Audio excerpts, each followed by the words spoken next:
Selamat siang. Yang saya hormati Bapak Kepala Sekolah SDN 1 Losari Lor, yang saya hormati Bapak Ibu Guru, karyawan SDN 1 Losari Lor. Pertama-tama, marilah kita panjatkan puji syukur kehadirat Allah Subhanahu wa Ta'ala, karena pada hari ini kita dapat berkumpul dalam acara diseminasi berbagi pemahaman dan pengalaman penerapan budaya positif calon guru penggerak angkatan 9 dari SDN 1 Losari Lor. Yang kedua, saya ucapkan terima kasih kepada Bapak Kepala Sekolah yang telah banyak membantu bagi kami para guru penggerak angkatan 9 atas waktunya, perhatiannya, dan dukungannya kepada kami semua. Lanjut, Bu. Perkenalkan, nama saya Agus Pratikno dari Kusoro. Tempat tanggal lahir Banyumas 6 Agustus tahun 1985. Alamat Desa Pengabdian, Kecamatan Losari, Kabupaten Brebes. Instansi di SDN 1 Losari Lor, jabatan guru kelas. Alhamdulillah tahun ini saya dipercaya mengajar di kelas 6.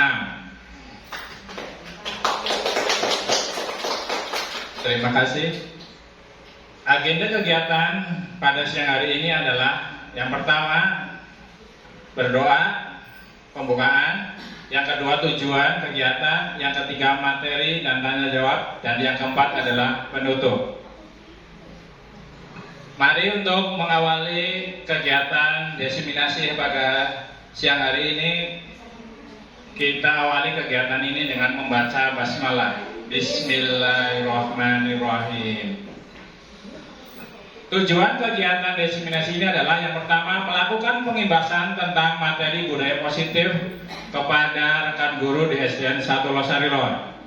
Yang kedua, bersinergi dengan semua komponen sekolah untuk menciptakan budaya positif di lingkungan SDN 1 Losari Lor. Lanjut, Bu. Konsep inti budaya positif diantaranya yaitu perubahan paradigma belajar, disiplin positif, nilai-nilai kebajikan, kebutuhan dasar manusia, motivasi perilaku manusia, posisi kontrol guru, keyakinan kelas, dan segitiga restitusi. Yang pertama, pembelajaran dengan paradigma baru. Pembelajaran dengan paradigma baru merupakan pembelajaran yang dirancang berdasarkan prinsip pembelajaran berdiferensiasi, sehingga para peserta didik belajar sesuai dengan kebutuhannya, berdasarkan tahap perkembangan sesuai teori psikologi modern untuk mewujudkan profil pelajar Pancasila. Mari dalam paradigma perubahan ini kita bermain cobalah buka.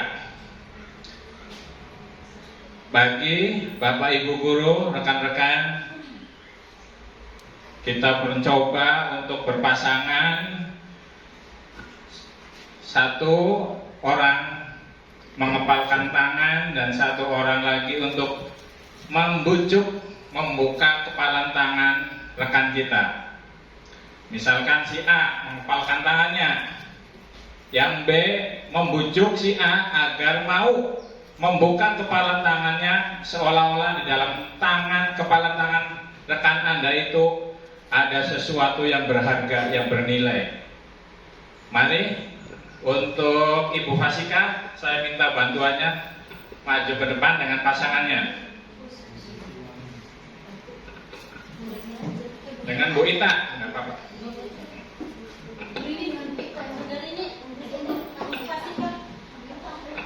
Ayo kita bermain cobalah buka dengan kepalan tangan.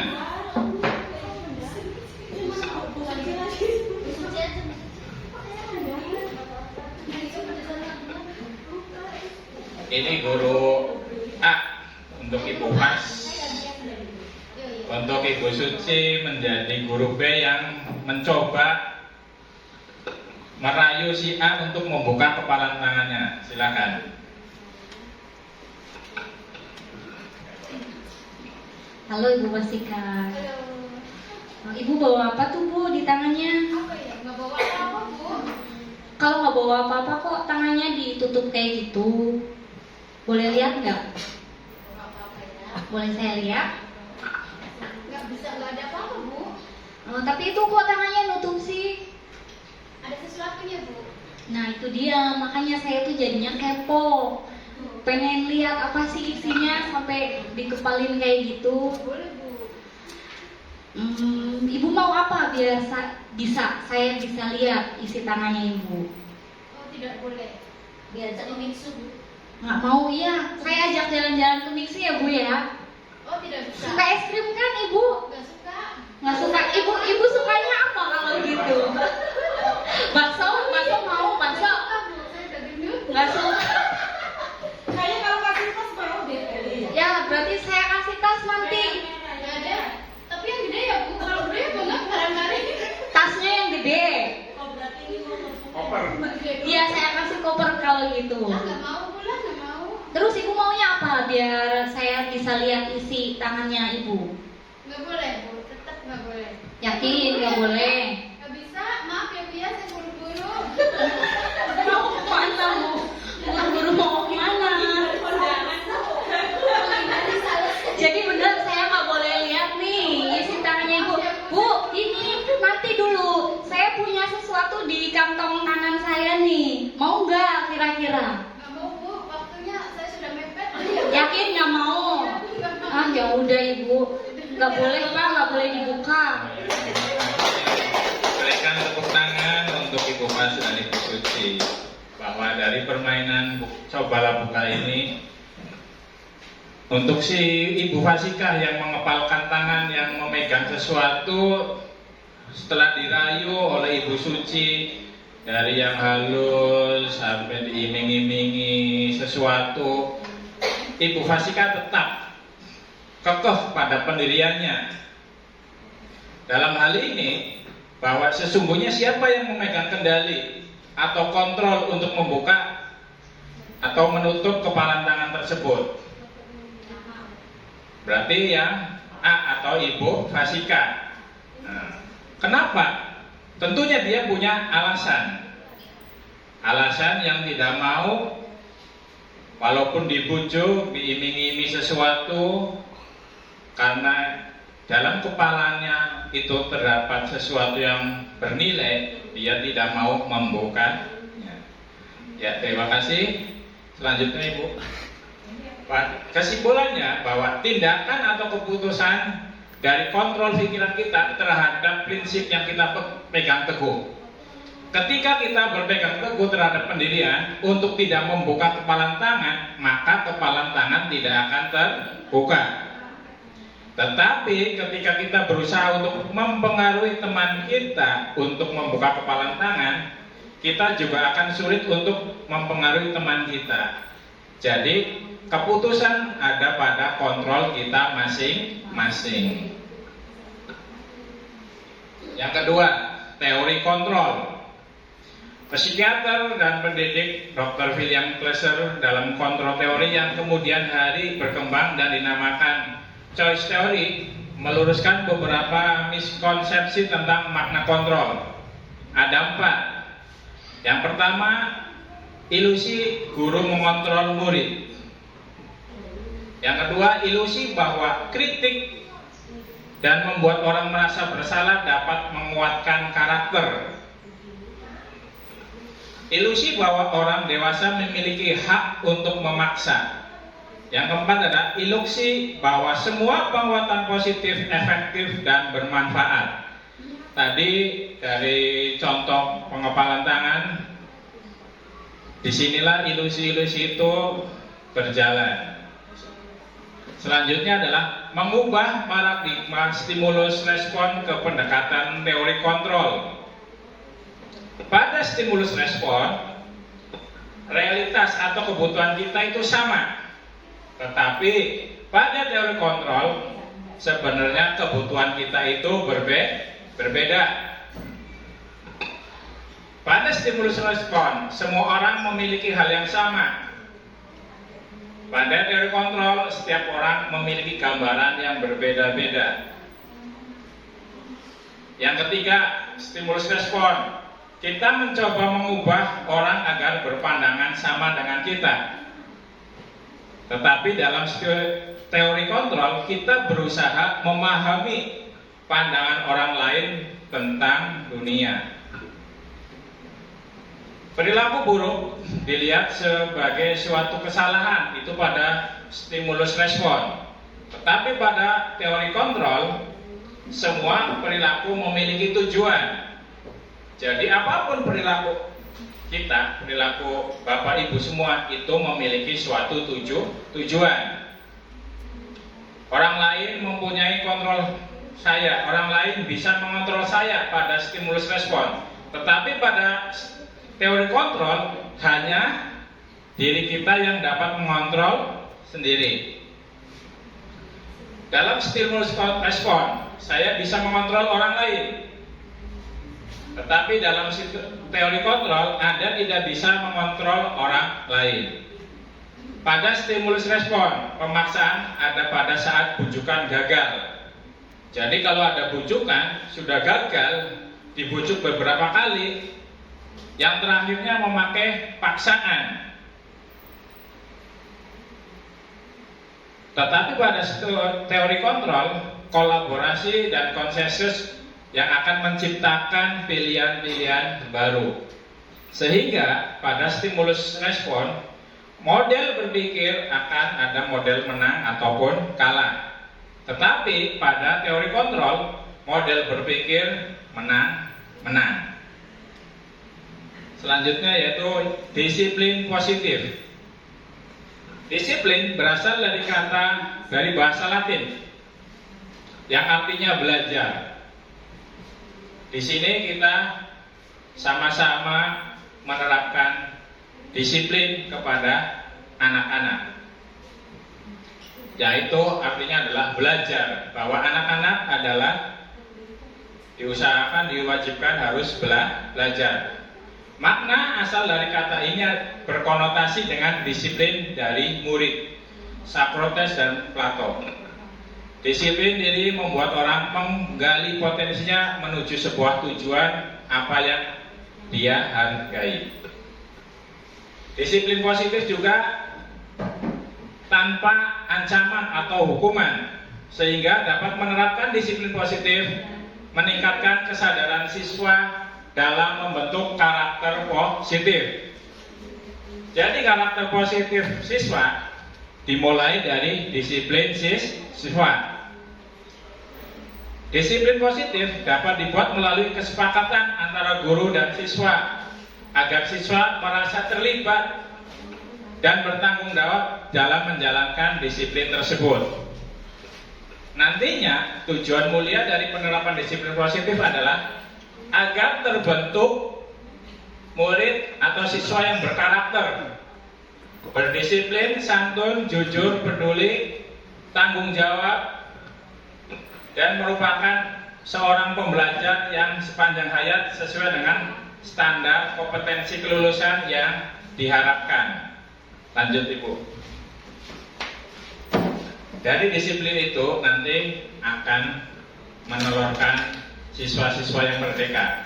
Tetapi menurut Ki Hajar Dewantoro, merdeka itu bukan bebas tanpa batasan, tapi adalah merdeka tidak hanya terbebas dari perintah, tetapi cakap untuk memerintah diri sendiri. Jadi nantinya siswa itu dapat memerintah diri sendiri dengan cakap yang dilasari dengan tanggung jawab.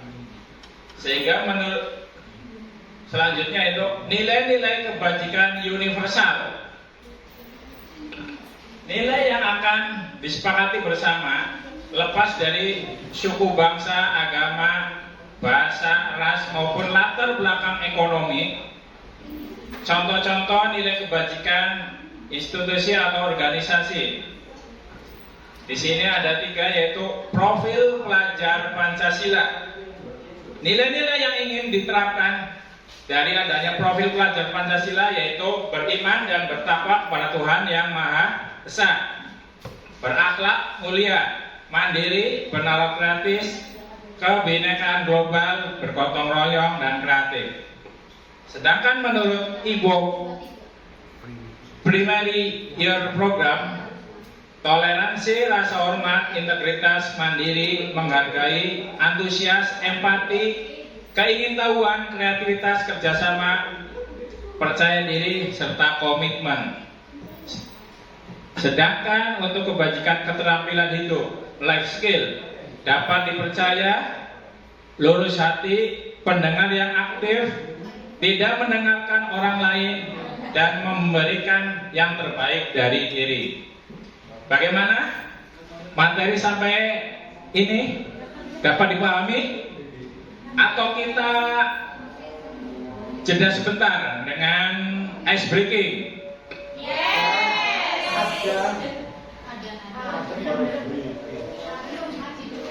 Ice breaking dulu ya. Saya punya ice breaking, coba perhatikan clue-nya. Clue-nya, mic itu, mic yang saya pegang lurus, jangan panjang, lurus. Gede. Jembatan. Mic yang saya pegang lurus. Sekarang pertanyaannya, 2 ditambah 10 1. 2 tambah 10 1. 3 ditambah 5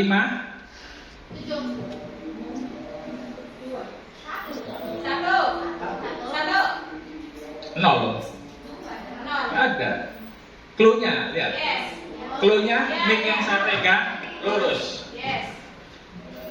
11 tambah 2. Hebat Ibu Suci. Coba satu kali lagi. 10 tambah 5 1. Betul nggak Bu Bebet? Betul, menurut saya. Menurut Ibu Bebet betul. Tapi menurut clue yang saya berikan, betul apa salah? 10 tambah 5 tadi jawaban Ibu Suci 1. Menurut Bu Bebet betul, karena menurut saya. Iya. Nah, tapi kalau menurut clue 10 tambah 5 betul, jawabannya 1. Ya. Nah, terima kasih Ibu Ais. Kita lanjut ya. Cukup dulu, nanti ice breakingnya buat terakhir. Masih ada waktu. Selanjutnya Ibu Bebet. Teori motivasi, hukuman, dan penghargaan serta restitusi. Teori motivasi perilaku manusia, Dian Gerson. 1. Untuk menghindari ketidaknyamanan atau hukuman itu berasal dari motivasi eksternal ya. Jadi ada motivasi eksternal. Yang pertama, menghindari ketidaknyamanan atau hukuman. Contohnya, misalkan kalau ada anak hari Senin datangnya terlambat, otomatis biasanya akan berdiri di depan saat upacara. Menurut Dian Gerson, siswa tersebut mempunyai motivasi eksternal. Apabila dia datang terlambat, otomatis akan berdiri di barisan depan. Ini adalah untuk menghindari ketidaknyamanan. Makanya anak tersebut, daripada saya berdiri di depan barisan, saya lebih baik putar haluan untuk pulang ke rumah. Yang kedua, motivasi eksternal yang kedua yaitu untuk mendapatkan imbalan dari orang lain atau lembaga atau institusi. Jadi kalau kita berbuat sesuatu itu mengharapkan imbalan, boleh tidak? Menurut Dian Gerson sih boleh saja, karena itu adalah motivasi eksternal. Tetapi di sini ada motivasi internal untuk menghargai diri sendiri. Ini yang terpenting, motivasi internal. Tujuan disiplin positif yaitu untuk menghargai diri sendiri. Jadi saya akan menjadi orang yang seperti apa bila saya melakukan hal tersebut. Misalkan kita sebagai guru harus datang lebih awal. Itu motivasinya internal, menghargai diri sendiri, menghargai diri saya sendiri, datang lebih awal. Karena saya terbiasa datang lebih awal, itu diri saya sendiri. Jadi tidak ada paksaan dari siapapun, dari kepala sekolah pun, saya tetap berangkat lebih awal. Itu motivasi internal.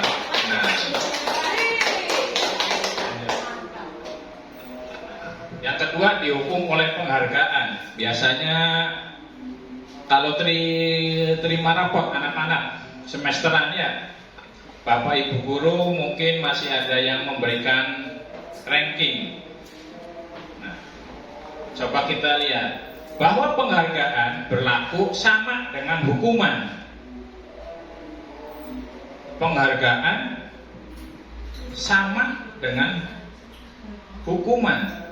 Dalam arti meminta atau membujuk seseorang melakukan sesuatu untuk memenuhi suatu tujuan tertentu dari orang yang meminta atau membujuk. Dorongan eksternalnya akan ada faktor ketergantungan. Menurut Alfikon 1993, beberapa dampak dari pemberian penghargaan. Yang pertama, pengaruh jangka pendek dan jangka pandang. Penghargaan menurunkan kualitas untuk jangka panjangnya, seperti ini mungkin.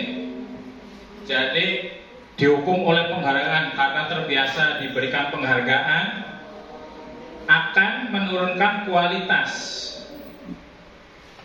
karena penghargaannya hanya itu saja.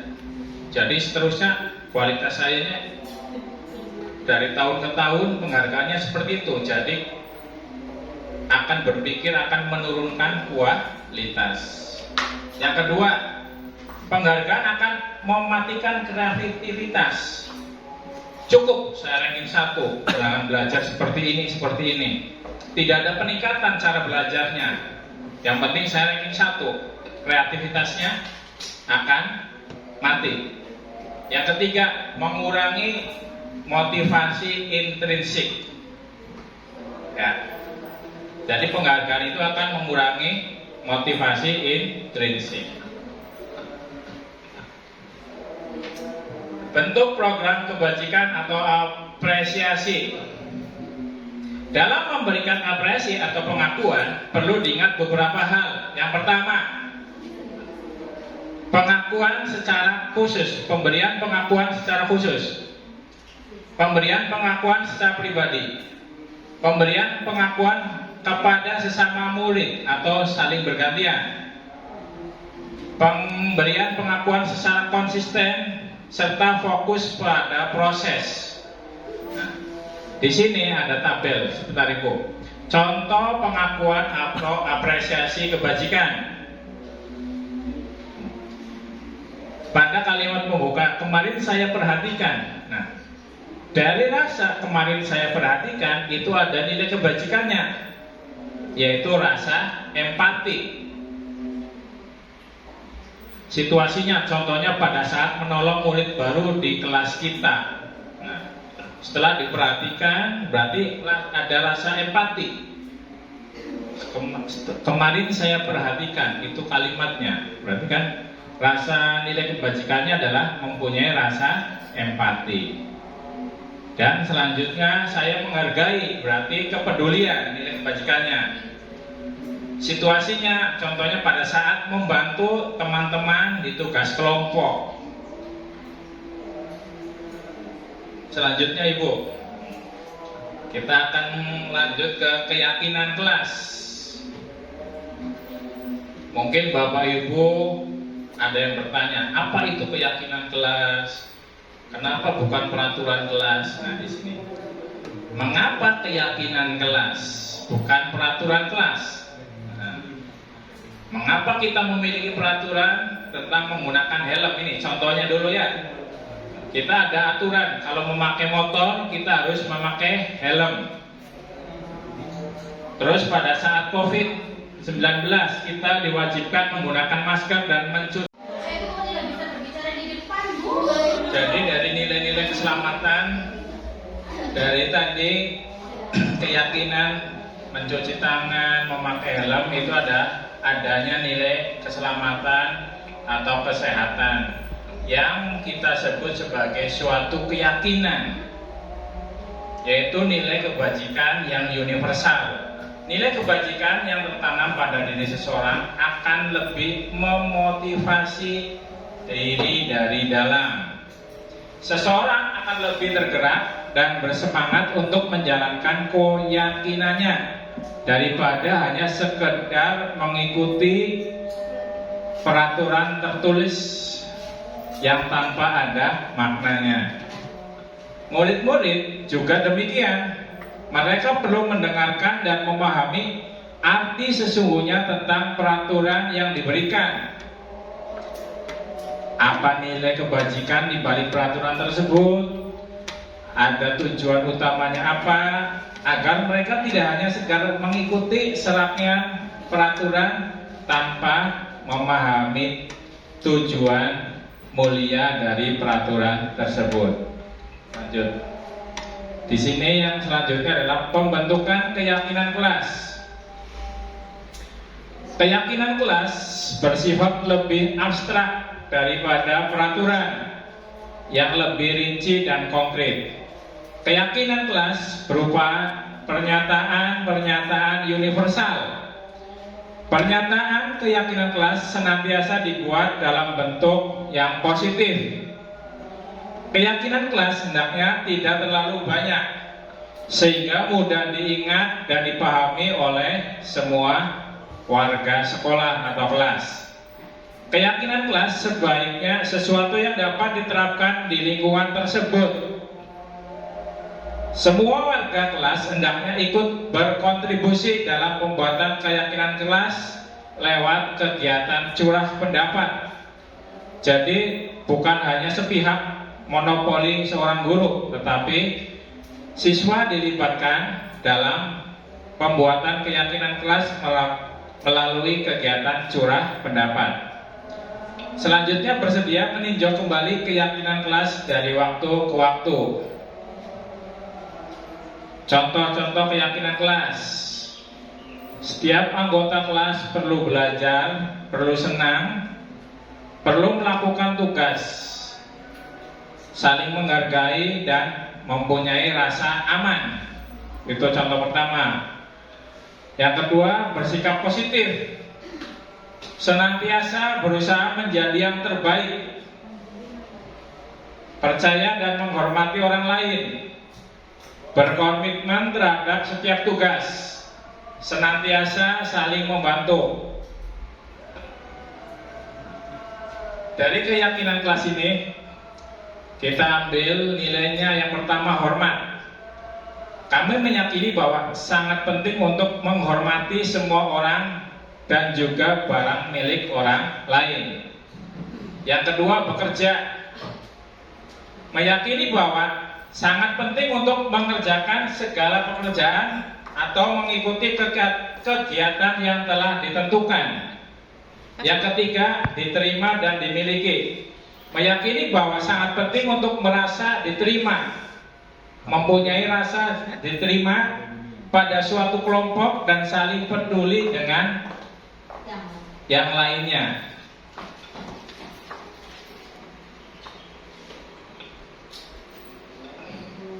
Kebutuhan dasar manusia. Kebutuhan dasar manusia adalah segala sesuatu yang kita lakukan untuk mendapatkan apa yang kita inginkan. Seluruh tindakan yang kita lakukan memiliki tujuan tertentu dan semua usaha terbaik yang kita lakukan adalah dalam rangka agar kebutuhan dasar kita terpenuhi dengan baik. Bapak Ibu guru juga mempunyai kebutuhan dasar. Kebutuhan dasar itu ada 5. Yang pertama, kebutuhan bertahan hidup. Nah, yang atas Ibu. Satu lagi. Nah, kebutuhan dasar manusia itu ada 5. Yang pertama, kebutuhan bertahan hidup. Bersifat fisiologis untuk bertahan hidup. Misalkan makan, minum, ya, kesehatan. Yang kedua, kebutuhan untuk disayangi atau diterima, meliputi kebutuhan akan hubungan dan koneksi sosial. Kebutuhan untuk memberi dan menerima kasih sayang, dan kebutuhan untuk merasa menjadi bagian dari yang lain. Yang ketiga, kebutuhan untuk mencapai sesuatu, menjadi kompeten dan terampil, diakui atas prestasi dan keterampilan kita.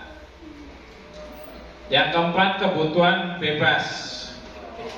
Kebebasan adalah kebutuhan akan kemandirian, otonomi, memiliki pilihan, kita bebas memilih, dan mampu mengendalikan arah hidup. Itu adalah kebebasan kebutuhan. Yang kelima, kebutuhan akan kesenangan, untuk mencari kesenangan. Ya, dengan adanya kegiatan ini juga kita akan merasa senang. Ya, itu juga sudah kebutuhan.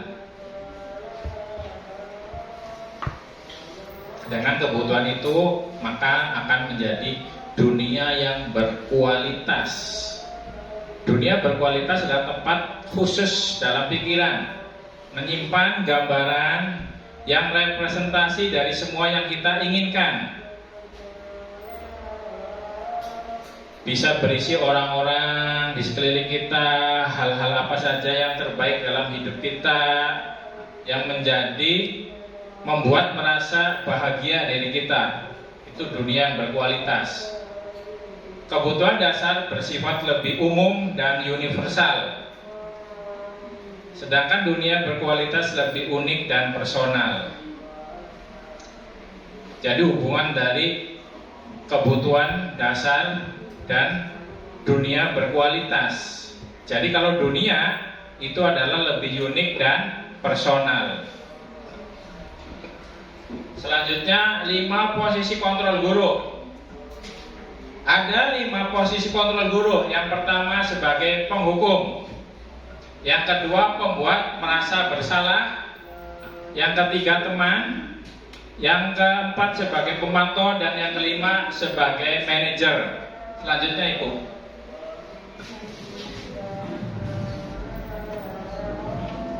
Coba kita perhatikan video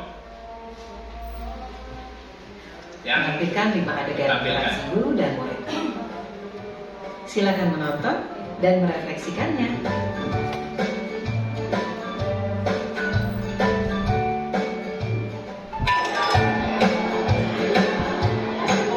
Pagi anak-anak, silakan PR yang kemarin Ibu berikan diletakkan di meja.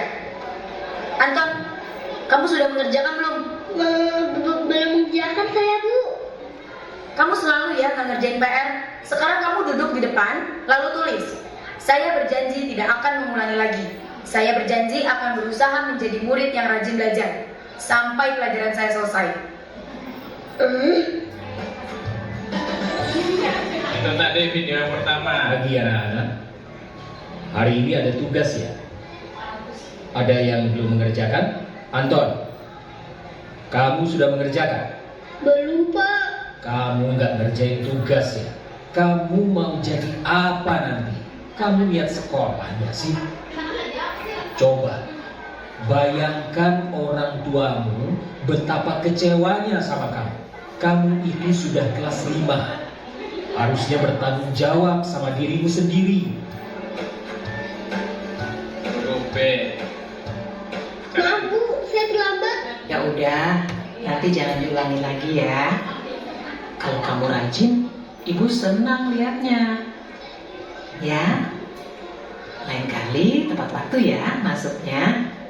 Tas dulu dong. Kita kan teman.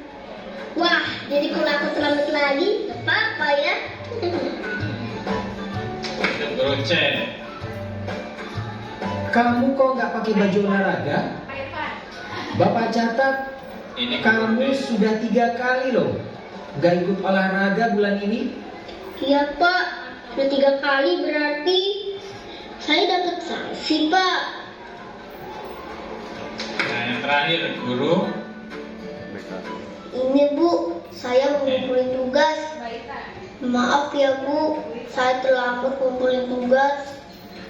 Kenapa kamu terlambat mengumpulkan tugas? Iya Bu, saya kalau sore bantuin ibu jaga warung, gak sempat ngerjain tugas. Kira-kira nih, apa yang bisa kamu perbaiki supaya kamu bisa mengerjakan tugas tepat waktu? Coba, kapan biasanya kamu membantu ibu jualan? Jam 6 sampai jam 8 malam Bu. Bagaimana kalau kamu membuat jadwal? Kapan kamu akan mengerjakan tugas? Oh gitu ya Bu, saya coba deh Bu, terima kasih Bu. Terima kasih. Coba kita dari video tersebut ada 5 Menampilkan 5 adegan interaksi guru dan murid. guru A, B, C, Silakan D, menurut. dan E. Guru A posisinya sebagai apa? Penghukum. Terlihat dari menghardik bisa. Nunjuk. Menampilkan 5 adegan interaksi guru Sedangkan dan yang guru B tadi apa? Membuat rasa bersalah.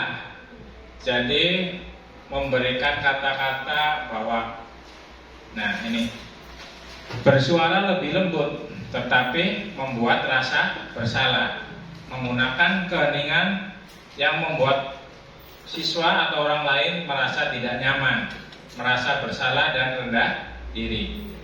Yang ketiga tadi guru berposisi sebagai teman. Teman ya? Ada tadi bahasanya menggunakan bahasa pertemanan, tos. Nah, itu posisi teman pada guru bisa negatif ataupun bisa positif ya. Yang keempat, guru D berposisi sebagai pemantau. Berdasarkan pada peraturan dan konsekuensi dengan menggunakan sanksi atau konsekuensi kita dapat memisahkan hubungan pribadi kita dengan murid, itu pemantau. Yang terakhir adalah sebagai manajer. Di situ guru membimbing murid untuk memiliki sikap disiplin positif dan mempersilahkan murid untuk mempertanggungjawabkan perilakunya, mendukung murid untuk menentukan solusi dan permasalahannya sendiri. Lanjut Ibu.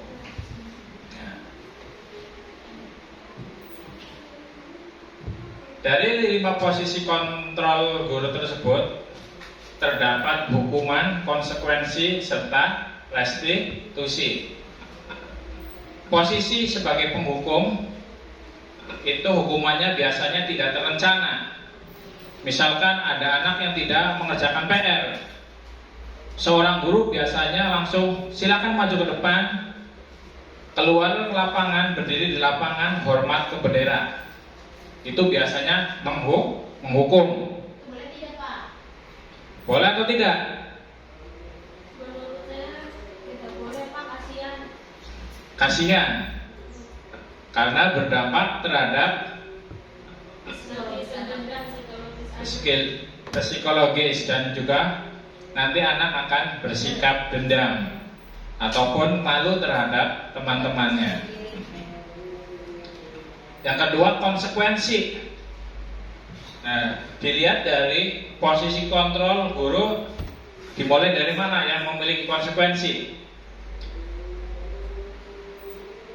penghukum, pembuat bersalah, teman, pemantau, manajer. Konsekuensi berarti di pemantau adanya pantauan itu sehingga sudah terencana ya, sudah ada rencana-rencana yang sudah disepakati tetapi dilanggar. Nah, di situ ada konsekuensi yang harus diterima oleh murid. Yang ketiga, restitusi. Nah, di sini kita diharapkan menjadi guru yang berposisi sebagai manajer dengan menerapkan restitusi, yaitu menciptakan komunikasi bagi murid untuk memperbaiki kesalahannya, juga berkolaboratif mencari solusi yang tepat. Selanjutnya, tadi contoh penerapan 5 posisi kontrol guru. Yang sebagai penghukum tadi contohnya bisa langsung dihukum di tengah lapangan, hormat kepada bendera, atau berdiri di jam pelajaran di depan sampai jam pelajaran selesai. Itu penghukum. Merasa bersalah. Di sini dilihat dari beberapa kali ibu atau bapak guru harus memberitahu atau selalu mengecewakan bapak ibu guru. Jadi membuat anak itu merasa bersalah. Yang selanjutnya ibu, sebagai teman dengan bahasa pertemanan, ayo dong, ya itu sudah terlihat sebagai teman. Tolong bantu, itu juga bahasa sebagai posisi teman. Kalau pemantau, konsekuensinya harus tahu konsekuensinya. Kamu sudah melanggar peraturan, kamu juga harus tahu konsekuensinya. Itu adalah pemantau. Nah, di sini sebagai manajer harus tahu kesalahannya dan bagaimana cara memperbaiki kesalahan tersebut. Silakan Bapak Ibu merenung. Posisi kontrol apakah aku? Ada, kamu tidak pernah benar melakukannya. Langsung menjustice anak seperti itu. Kamu tidak pernah benar melakukannya. Sebagai apa? Penghukum. Coba kita lihat. Ya, betul. Tepuk tangan buat Ibu Ais. Yang kedua, kamu tidak akan mendapatkan nilai jika kamu tidak mengerjakan tugas. Coba kita lihat, pemantau ya. Jadi ada konsekuensinya ya. Selanjutnya, nah, di sini ada stadikatus. Andi kurang menguasai pelajaran matematika, sehingga pada saat pelajaran tersebut berlangsung dia lebih banyak berdiam diri dan tidak semangat mengikuti pelajaran. Saat guru matematikanya, Pak Ahmad, menanyakan pertanyaan seputar materi yang sedang diajarkan, Andi menjawab dengan gugup dan tak bisa menjawab, serta menjatuhkan tempat minumnya dari meja. Seluruh kelas menjadi gaduh dan menertawakan Andi karena Andi tampak bingung dan salah tingkah. Pak Ahmad saat itu membiarkan teman-teman Andi menertawakannya, sedangkan Andi tampak malu. Malahan Pak Ahmad meminta Andi untuk maju ke depan dan berdiri di depan kelas sambil mengangkat satu kakinya karena tak bisa menjawab pertanyaan dari Pak Ahmad. Kelas semakin gaduh dan anak-anak tertawa karena melihat Andi berdiri di depan kelas sambil mengangkat satu kakinya. Lanjut Ibu. Nah, apa kalian setuju dengan tindakan Pak Ahmad? Tidak. Kenapa? Karena Pak Ahmad menerapkan posisi sebagai penghukum yang akan berdampak kepada siswa. Menurut Anda, bagaimana dampak yang dirasakan oleh Andi secara psikologis? Apakah baik atau buruk? Tentunya buruk ya kan? Nah, dari kasus ini berarti posisi Pak Ahmad sebagai penghukum. Terima kasih bahwa Ibu Bapak sudah menyerap materi, posisi kontrol guru. Jadi diharapkan nanti kedepannya kita guru-guru SDN 1 Losari Lor menerapkan posisi kontrol sebagai seorang manajer. Terima kasih. Selanjutnya segitiga restitusi. Tadi sudah disinggung di depan masalah segitiga restitusi, yaitu upaya mendisiplin siswa dengan cara siswa sendiri yang menyelesaikan masalahnya dan membuat mereka bertindak sesuai dengan keinginan ideal yang didasarkan pada keyakinan kelas. Jadi antara keyakinan kelas dengan segitiga restitusi itu saling terkait. Tahapan segitiga restitusi yang pertama adalah menstabilkan identitas. Yang kedua, memvalidasi tindakan yang salah. Yang ketiga adalah menanyakan keyakinan. Lanjut. Menstabilkan identitas yaitu membuat berdasarkan prinsip membuat kesalahan adalah bagian dari proses pembelajaran. Jadi setiap kesalahan itu adalah hal yang wajar karena itu adalah bagian dari proses pembelajaran. Berbuat salah itu tidak apa-apa, dengan kata-kata tidak semua manusia yang sempurna bisa menyelesaikan ini. Bapak Ibu tidak tertarik mencari siapa yang salah, tapi ingin mencari solusi dari permasalahan ini. Ini adalah menstabilkan identitas. Selanjutnya, validasi tindakan yang salah. Berdasarkan prinsip perilaku, berupaya memenuhi suatu kebutuhan. Jadi tindakan-tindakan yang dilakukan itu adalah prinsipnya adalah memenuhi kebutuhan. Jadi anak berbuat kesalahan pun itu adalah karena dia memenuhi kebetulan. Betul Ibu. Yang selanjutnya adalah menanyakan keyakinan. Berdasarkan prinsip teori kontrol bahwa pada dasarnya kita termotivasi secara intrinsik, ya. Apa yang kita percaya sebagai kelas atau keluarga, nilai umum yang telah kita sepakati, ya. Jadi dikembalikan lagi menanyakan keyakinan. Keyakinan apa yang dilanggar? Nilai apa yang telah kita sepakati ya bersama? Terus bagaimana kita dan mau seperti apa kita selanjutnya? Itu adalah menanyakan keyakinan. Jadi di sini adalah restitusi adalah upaya untuk membuat siswa menjadi mampu mengevaluasi diri, mengevaluasi sendiri agar menjadi manusia yang baik sesuai dengan nilai-nilai kebajikan universal dan sebuah upaya agar setiap kesalahan yang dilakukannya itu menjadi bahan pembelajaran agar lebih baik, menjadi lebih kuat karakternya dan penghargaan diri sendiri menjadi bertambah. Diharapkan nantinya budaya positif di sekolah dapat terwujud dan sekolah sebagai tempat menyemai benih kebudayaan atau pembentukan karakter bukan hanya sebagai mimpi indah yang hanya menjadi cerita dalam buku-buku pembelajaran. Jadi nantinya kita menginginkan siswa-siswa kita menjadi siswa-siswa yang berkarakter. Selanjutnya, terima kasih. Mungkin itu dari saya mengenai diseminasi budaya positif di sekolahan. Diharapkan kita bersama-sama mampu menjalankan posisi kontrol kita sebagai manajer di sekolahan, di kelas, untuk mengarahkan, menuntun siswa-siswa kita menjadi siswa-siswa yang berkarakter, berprofil pelajar Pancasila. Penutup, sebagai penutup ada pantun. Pantunnya apa yang enak kalau udah sore seperti ini? Makan bakso di Mang Iing. Jangan lupa memakai sambal. Pedas.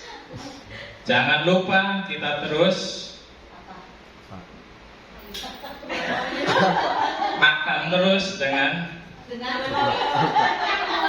Sambalnya dikurangin. Coba ada lagi nggak yang bisa membuat pantun, Ibu Ais? Kalau udah sore biasanya.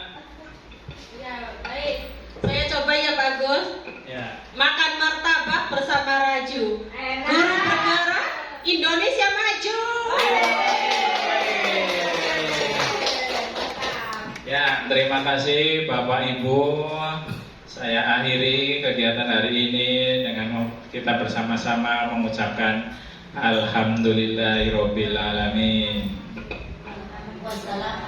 Wassalamualaikum warahmatullahi wabarakatuh. Waalaikumsalam.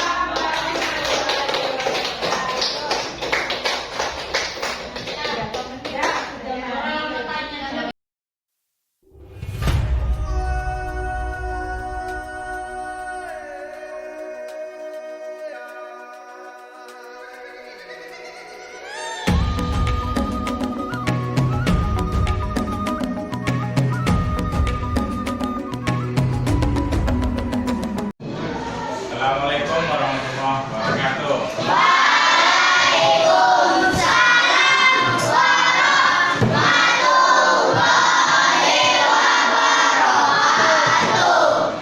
Alhamdulillah pagi hari ini kalian sudah dapat waktu.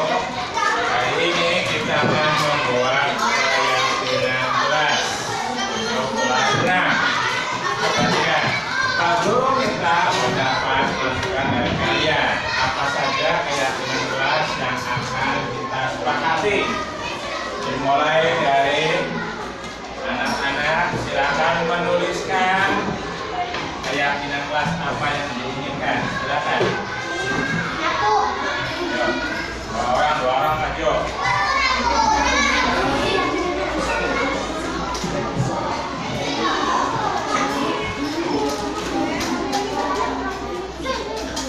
Langsung ditulis keyakinan apa yang akan kita buat di kelas 6.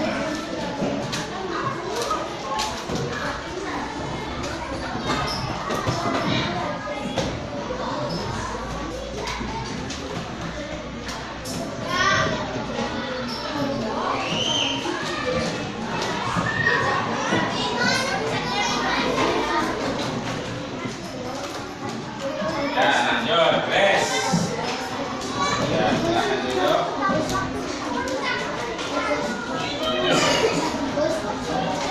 Ya, Alia.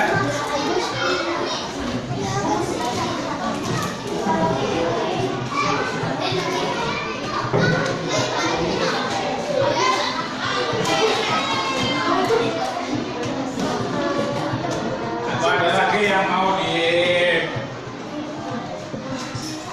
langsung? Isi apa? Membuang sampah, boleh. Apa lagi?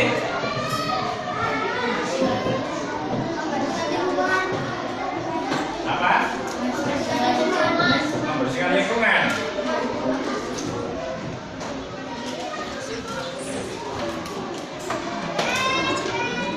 Terus apa lagi? Sampah sudah, membersihkan lingkungan sudah. Apa lagi? Masuk tepat waktu.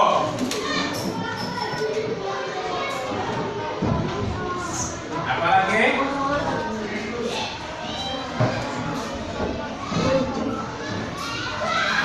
Menjaga kesehatan, boleh. Menjaga kesehatan.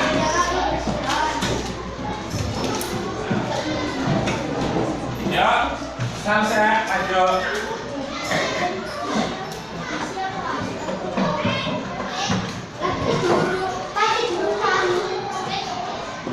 Maju lagi. Tuliskan.